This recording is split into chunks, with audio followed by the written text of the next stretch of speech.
Udah hampir 3 bulan HP ini rilis di Indonesia, tapi masih banyak banget nih orang yang cari-cari HP ini karena harganya yang terbilang murah. Nah, apakah dengan harganya murah itu masih worth it buat kita beli? Oke, seperti biasa sebelum lanjut ke videonya, kita opening dulu.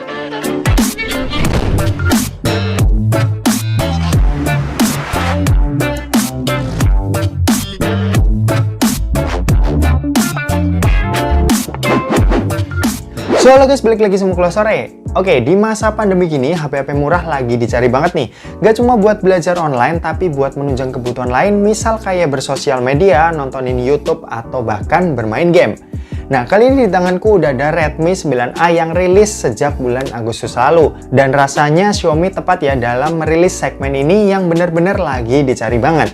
Kalau kita lihat dari sisi desain, jujur aku suka banget. Simple dan gak banyak tingkah, kayaknya cocok buat gambarin desain HP ini.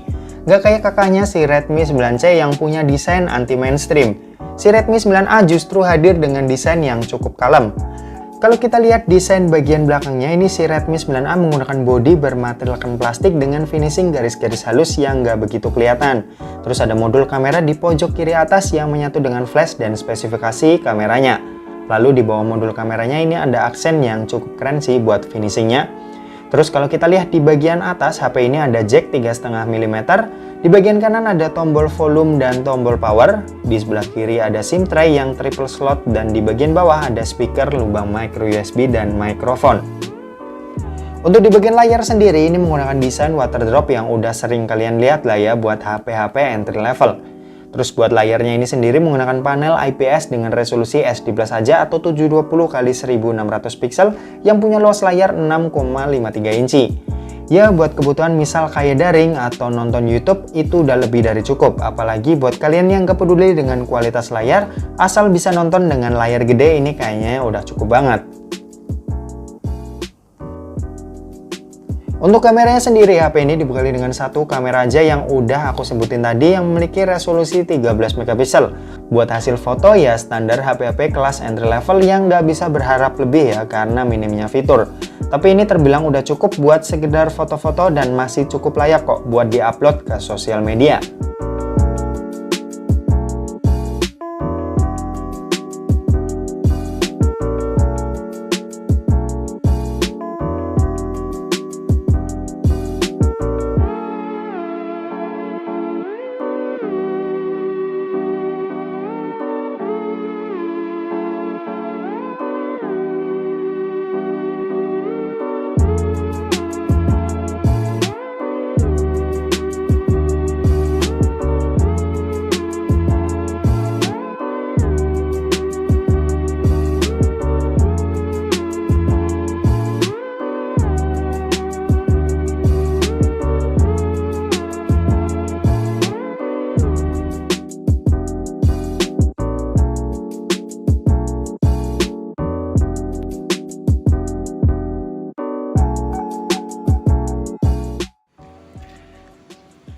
Oke, ini adalah perekaman video kamera belakang dari Redmi 9A. Oke, ya karena ini adalah HP entry level, jadi mungkin kalian akan lihat video ini agak getar-getar ya karena emang nggak ada stabilizernya. Oke, ini kondisi pagi hari ya, cuaca cukup cerah, semalam habis hujan, dan ya kayak gini hasilnya. Kalian nilai sendiri juga buat kualitas audionya kayak gimana, ini suaraku ditangkap dengan baik atau enggak sama si Redmi 9A atau enggak. Oke, kita akan balik ke sana tapi nanti. Sementara untuk di bagian depannya, HP ini dibekali dengan kamera beresolusi 5 megapiksel. Dan ya lagi-lagi jangan berharap lebih aja. Tapi ini udah lebih dari cukup misal buat kalian yang pelajar dan butuh HP buat sekolah online. Kameranya ini udah cukup bisa dipakai dengan sangat baik.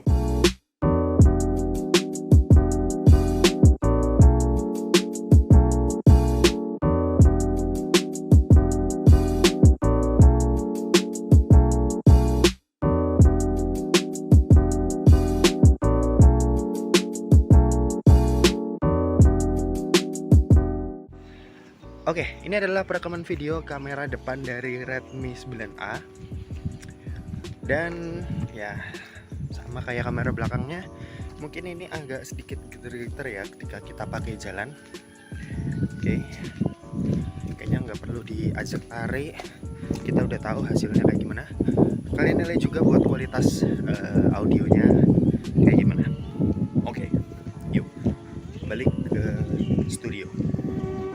Kalau kita bahas masalah performanya ya nggak jauh-jauh dari HP entry level merek lain. Jadi HP ini tuh menggunakan chipset MediaTek Helio G25 dengan dukungan RAM sebesar 2GB dan 3GB. Sementara untuk internalnya ini tersedia untuk varian 32GB. Untuk skor Antutunya, HP ini bisa dapetin angka 80.000 dan udah cukup ya buat di harganya.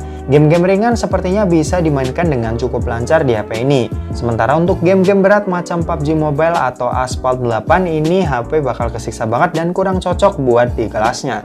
Untuk daya, Redmi 9A ini dibekali dengan baterai berkapasitas besar, jadi bakal awet banget buat penggunaan sehari-hari, jadinya nggak perlu bolak-balik ngecas. Ya kalau mau ngecas pun juga bakalan lama, soalnya cuma dibekali dengan kecepatan charging 10 watt yang hampir 3 jam buat ngisi daya baterai ini dari 0 sampai 100. Oke, mungkin segitu aja untuk review Redmi 9A-nya. Terima kasih buat yang udah nonton video ini. Jangan lupa buat like, komen, dan share ke teman-teman kalian supaya teman-teman kalian mendapatkan informasi yang bermanfaat dari Kuliah Sore. Oke, terima kasih yang udah nonton video ini sampai habis dan sampai jumpa di kuliah selanjutnya. Bye-bye.